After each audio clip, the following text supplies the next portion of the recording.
D'abord, notamment chez les cadres, on entend ce raisonnement, un peu de capitalisation, ça ne peut pas faire de mal. Donc, c'est plus qu'un peu de capitalisation, c'est un objectif de la réforme. Alors pourquoi ? On a déjà plusieurs indices. Le premier, c'est que les cadres à haut revenu, comme vous le savez, sortent pour la partie supérieure de leur revenu de la sécurité sociale, du régime de cotisation, et donc vont se reporter sur des produits d'épargne retraite. C'est un peu l'amorce, la mèche. Et puis ensuite, l'ensemble de la population sera contraint de contribuer à ces plans d'épargne. On le voit très nettement dans le projet du fameux BlackRock, 15 pages mises en ligne, qui écrit noir sur blanc que c'est ça qu'il faut faire. Un modèle recommandé par la Banque mondiale, par l'OCDE, là encore, les organisations internationales forment un carcan assez puissant, très puissant même, et répètent depuis des décennies que c'est la solution compte tenu des démographies occidentales notamment.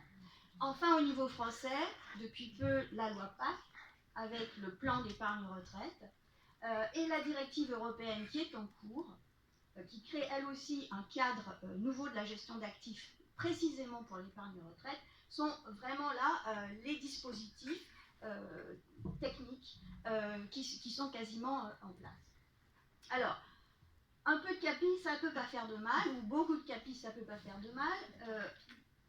Il y a deux éléments à voir.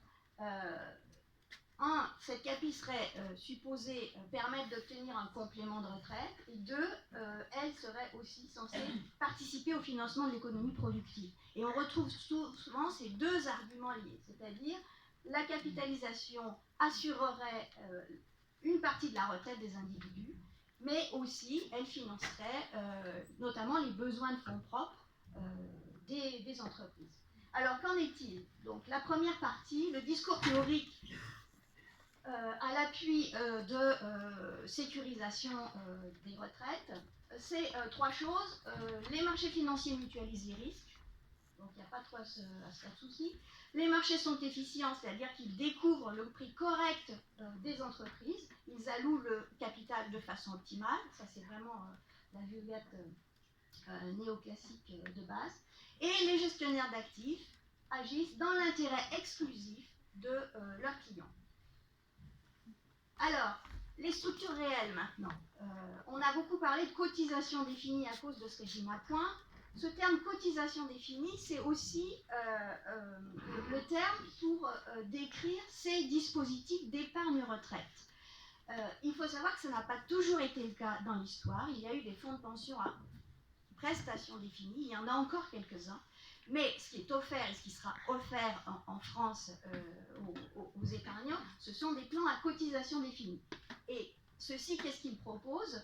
Ils proposent aux épargnés de verser une cotisation, et c'est bien la seule chose qui sera connue dans tout le processus. Vous savez combien vous mettez. Ensuite, si les placements tournent mal, les épargnants subissent les pertes. Seuls les épargnants subissent les pertes. Il faut bien voir qu'il n'y a aucune responsabilité de la part des gestionnaires d'actifs.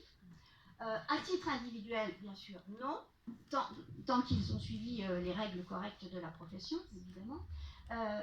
Mais on sait, et on a quand même l'expérience de 2008, qui n'est quand même pas si loin, la crise financière séculière, qui montre que ces règles communes de placement ne freinent pas pour autant des comportements collectifs qui contribuent aux bulles spéculatives et aux crises financières. Plus encore, pour les financiers, ces crises financières sont considérées comme normales. Elles viennent corriger des erreurs d'appréciation de la valeur économique. Donc les crises remettent en quelque sorte le système à l'équilibre. Donc au final, l'évaporation de l'épargne qui résulte de ces crises ne peut pas être imputée aux comportements collectifs qui en sont la cause. C'est vraiment la structure du système qui est comme ça. Et la fréquence de ces erreurs, elle n'est quand même pas négligeable, ces erreurs de valorisation, puisque Dominique Dron, qui est ingénieur en chef d'EMI, donc c'est pas non plus la dernière des gauchistes, mentionne dans un papier de 2015 que de 2010, entre 70 et 2010, le FMI décompte 208 cracks monétaires, 145 crises bancaires, 72 crises de dette souveraine. Les conséquences, c'est pour les actifs et les retraités, c'est une construction de l'incertitude systématique quant à leur avenir. C'est un changement de société, en fait, au-delà de l'aspect technique dont on nous rabat les oreilles. Alors, pour donner un exemple, une enquête US aux États-Unis de 2017, un tiers des retraités annonçait avoir retravaillé depuis sa mise en retraite, dont 2 tiers pour s'offrir une dépense exceptionnelle, mais 40% pour rejoindre les deux bouts. Donc c'est une incertitude massive. Et je voudrais signaler qu'on parle parfois d'un pays qui a moins bien performé que les autres. Ce système, c'est celui de l'ensemble des fonds de pension proposés dans le monde aujourd'hui. Donc, pour répondre à la première partie, sécurité de la retraite, les marchés financiers mutualisent les risques. De fait, ils les concentrent sur les épargnants. Sont-ils efficients? Les erreurs de valorisation sont quand même assez fréquentes et conduisent à des grosses crises financières. Les gestionnaires d'actifs agissent peut-être dans l'intérêt exclusif de leurs clients, mais ils ne sont pas tenus responsables. Donc au total, la structure l'organisation de la gestion de l'actif telle qu'elle existe actuellement concentre sur les épargnants les risques liés à des incertitudes sur la valorisation économique. Le deuxième point, c'est est-ce que tout ça finance l'économie productive? Alors là aussi, discours théorique, la finance transforme l'épargne des ménages en capital productif par le biais de différentes sortes de produits financiers. Et dans notre cas particulier, celui de l'épargne retraite, qui n'est pas le cas de tous les acteurs financiers, hein, ce sont des acteurs très particuliers, on aurait une sorte de cercle, enfin une disposition vertueuse qui permettait de projeter les choix d'investissement sur un horizon long. Pourquoi? Parce que ces gestionnaires d'actifs disposent de ressources très stables, puisqu'elles sont assises sur des cotisations contractuelles sur la base de salaires. Les masses salariales varient quand même pas, fluctuent pas du jour au lendemain. Donc c'est un matelas très stable, et que les dépenses sont prévisibles puisqu'elles sont liées à la démographie. Hein. On va verser des prestations à 40 ans, donc tout ça, on sait le calculer. Donc c'est une configuration tout à fait particulière dans le monde financier. Alors, financer l'économie, bon, je vais aller vite. En fait, il y a un biais aujourd'hui d'une circulation qu'on pourrait dire effrénée du capital. Donc je donne quelques chiffres quand même. Entre 1975 et 2015, les transactions boursières sont passées de 5% du revenu mondial à près de 150%. C'est pas à la marge. L'horizon moyen de détention des actions a été divisé par 8 et aujourd'hui, vous le savez, peut-être il existe toute une partie de l'activité très importante, la majorité, qui se fait donc en quelques millisecondes.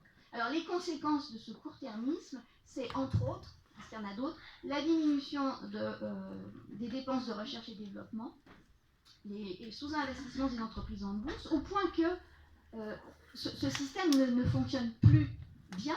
La moitié des entreprises cotées en bourse en 1997 étaient décotées, étaient sorties de la bourse aux États-Unis en 2012.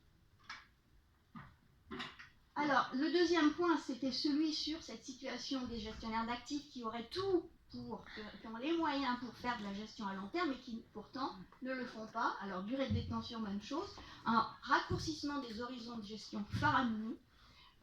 Il n'était déjà que de 2 ans en 91, il passe à 6 mois en 2009 sur le New York Stock Exchange. Sur l'Euronext, on est un peu plus, on est au-dessus en 2009, 1,1 an. Mais si vous comparez aux durées à la fois des actifs et des passifs, hein, si on parle en termes comptables, de ces entités, c'est rocambolesque tout simplement. Alors pourquoi? La raison, c'est là encore une raison organisationnelle, parce que ces gestionnaires d'actifs sont mis en concurrence et organisés et contrôlés sur un calcul de rentabilité à court terme. Et c'est pour cela qu'ils reportent leurs exigences de rentabilité à court terme sur les entreprises dans lesquelles ils investissent. Donc, réponse aux 2 points précédents, la finance transforme les ménages en capital productif. Il y a quand même de sacrés problèmes, notamment de sous-investissement. L'épargne retraite permet-elle structurellement de projeter les investissements sur un horizon long? Non, ça c'est certain. Voilà. Alors, je voudrais terminer pour dire que de manière plus vaste, cette industrie financière contribue à modeler radicalement l'économie, mais aussi le politique. Alors, vous avez peut-être entendu parler au niveau de la pression sur les entreprises, de la primauté de l'actionnaire, c'est-à-dire que ce que demande BlackRock aux entreprises, ce sont des choses assez spécifiques, hein, c'est ce qu'on appelait la gouvernance d'entreprise, tout un bataillon de recommandations en termes de stratégie, mais aussi de politique salariale et d'emploi qui se fait toujours au détriment des salariés. Deuxième point, l'évasion fiscale. On en entend moins parler, mais c'est quand même un système organisé de bout en bout pour favoriser l'évasion fiscale.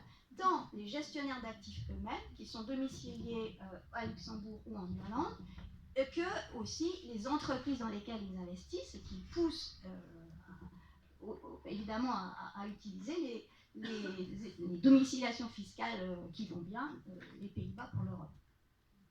Donc c'est un ordre politique.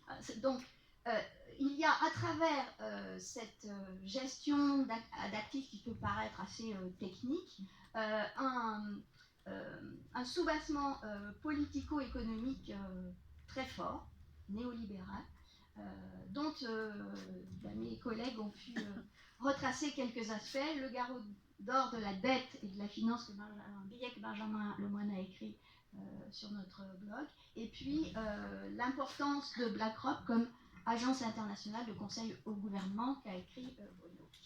Merci.